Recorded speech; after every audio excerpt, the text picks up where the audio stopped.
दरभंगा शहर में दिखाने के लिए कुछ भी नहीं है। पिछले 20 सालों में एक पार्क तक नहीं खोला जा सका। बात करिए, सबसे पहला बात जो दरभंगा पिछले 20 सालों से अपने निचले पैदान पे चली गई है, उस चीजों को हम लोग उबारने का हर संभव प्रयास करेंगे।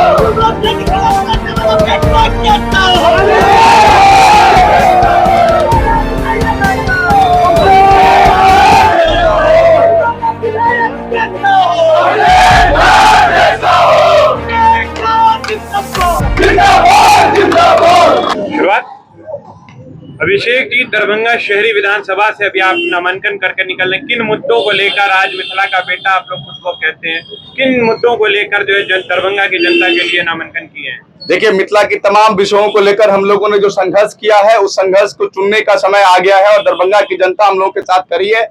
सबसे पहला बात जो दरभंगा पिछले 20 सालों से अपने निचले पैदान पे चली गई है, उस चीजों को हम लोग उबारने का हर संभव प्रयास करेंगे। पिछले 20 सालों में दरभंगा में एक भी नए कॉलेज नहीं खोले गए, दरभंगा का इंफ्रास्ट्रक्चर डेवलप नहीं हो सका, दरभंगा में कोई ठोस प्लानिंग नहीं हो सकी जिससे शहर को शहर की तरह रखा जा सके। आप अन्य शहरों की तुलना जब दरभंगा शहर से करेंगे तो आपको स्पष्ट तौर पे यहाँ का हर एक सड़क आपको दिख जाएगा, वहां पे आपका लीवर, किडनी और फेफड़ों का मिलान होगा। दरभंगा शहर में दिखाने के लिए कुछ भी नहीं है। पिछले 20 सालों में एक पार्क तक नहीं खोला जा सका। हम लोग दरभंगा की जनताओं की जो बेसिक समस्याएं हैं, पानी की समस्या, पानी से जूझ रहा, गंदगी, प्रदूषण, इन तमाम चीजों पे हम लोग बारीकी से काम करेंगे और आने वाले समय में दरभंगा जो इतिहास के पन्नों पर गुलाम भारत में काफी संपन्नता का विरासत रखता था, मिथिला की हृदय स्थली कहता था, उसके तमाम स्वर्णिम इतिहासों को हम सब लाने का संभव प्रयास करेंगे। छात्र संगठनों से आप अपनी आवाज बुलंद करते करते आज दरभंगा शहर से मिथिलावादी पार्टी के साथ अपना नामांकन किए हैं। ये बताइए, मंत्री आपके सामने चुनावी मैदान में होंगे, आर.के. मिश्रा जो पूर्व आईजी रहे, दरभंगा में कार्यकाल रहा है उनका, वो भी आपके सामने हो, उनको आप चुनौती कैसे देंगे? युवा हैं आप और वो दोनों जो कहीं ना कहीं एक्सपीरियंस होल्डर हैं। देखिए, सबसे पहले दरभंगा की जनताओं को और आपके चैनल के माध्यम से हमारे इस खबर को जो भी देख रहे हैं, मैं उन सबों से पूछना चाहता जो आपका नेता कैसा होना चाहिए, जो आपके लिए 24x7 365 खड़ा रहे, जो आपकी समस्याओं को अपनी समस्याओं समझकर समाधान करे। हमारी लड़ाई किसी बड़े मंत्रियों के खिलाफ नहीं है, हमारी लड़ाई दरभंगा की समस्याओं के लिए है। हमारी लड़ाई दरभंगा की तमाम जो कुव्यवस्था फैली है उसको खत्म करने के लिए लड़ाई है। ये सामने आईजी साहब हो या मंत्री, आईजी साहब को तो सरकार ने रिटायर कर दिया, उन्हें तो घर पे रहना चाहिए। दरभंगा की जनता तब उन्हें याद नहीं थी जब वो आईजी हुआ करते थे। उनके कार्यकाल में भी तो यही विधायक रहे हैं जिन्होंने शहर को लूट लिया है, शहर की व्यवस्थाओं को चौपट कर दिया है। तो हम लोग इस बार दरभंगा की जनताओं के तरफ से जनता की सरकार बनाने जा रहे हैं।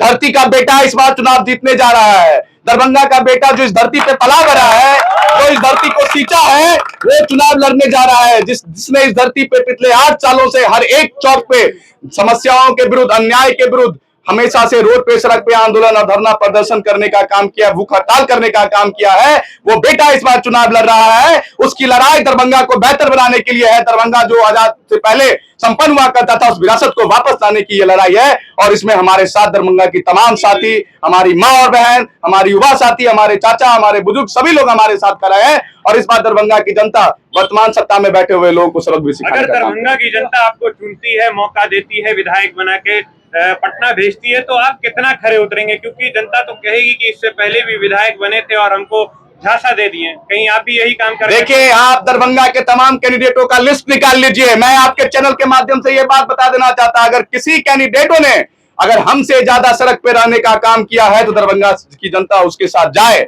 अगर पिछले किसी कैंडिडेटों ने अगर हमसे ज्यादा रक्तदान किया है तो दरभंगा की जनता उसके साथ जाए। अगर किसी भी समस्याओं पर जब दरभंगा में अपराध हुआ है किसी भाइयों के साथ, किसी बहनों के साथ, तो हम लोगों ने सड़क पर अनशन किया है, भूख हड़ताल किया है। अगर हमसे ज्यादा किसी ने संघर्ष किया है तो दरभंगा की जनता उसके साथ जाए, नहीं तो दरभंगा की जनताओं से आग्रह है जो एक बार संघर्ष करने वाले बेटा के साथ आइए, देखिए ये व्यवस्था कैसे बदलता है। मिथिला के लिए क्या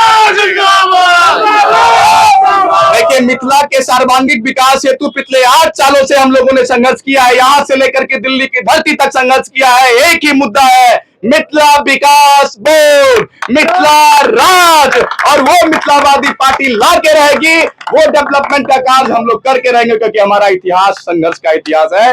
एक हम लोगों की कहावत है, संघर्षों के आदि हैं, हाँ हम मिथिलावादी हैं।